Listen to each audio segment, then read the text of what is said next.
अस्सलाम वालेकुम फ्रेंड, चलो जाણીશું આજના વિડીયોમાં કે આસ્થાને હાજી મુસાબામાં રોજદારો માટે કઈ રીતના વ્યવસ્થા રાખવામાં આવે છે અને કયા ટાઈમે સલામી થાય છે। તો ફ્રેન્ડ આપણે આવી ગયા છીએ લંગરખાનાની અંદરમાં। સૌ પહેલા ગુલાબશાહ બાપુ અને એચએમબી સરકાર ખિદમત કમિટી રોજદારો માટે કરીને સારામાં સારી વ્યવસ્થા કરે। રોજદારો માટે કરીને બટેટાવાળી અખની અને ભજીયા, ખમણ, ફ્રૂટ, શરબત રાખવામાં આવે છે। તમામ મહેમાનોને ગુજારિશ છે કે દરગાહના ગ્રાઉન્ડમાં જે કોઈ મહેમાન હોય તે લંગરખાનાના ગ્રાઉન્ડમાં આવી જાય। તમામ મહેમાનો માટે કરીને રોજા ખોલવાની સારામાં સારી વ્યવસ્થા રાખવામાં આવે છે। તો ફ્રેન્ડ મહેમાનો બધા લંગરખાનાની અંદરમાં આવી ચૂક્યા છે અને રોજુ ખોલવાની તૈયારી કરી રહ્યા છે।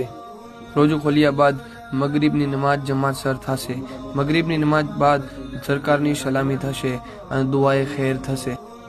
હર વર્ષની જેમ આ વર્ષ પણ હાજી મુસાબાઓની સલામી મગરીબની નમાઝ બાદ 1 મહિનો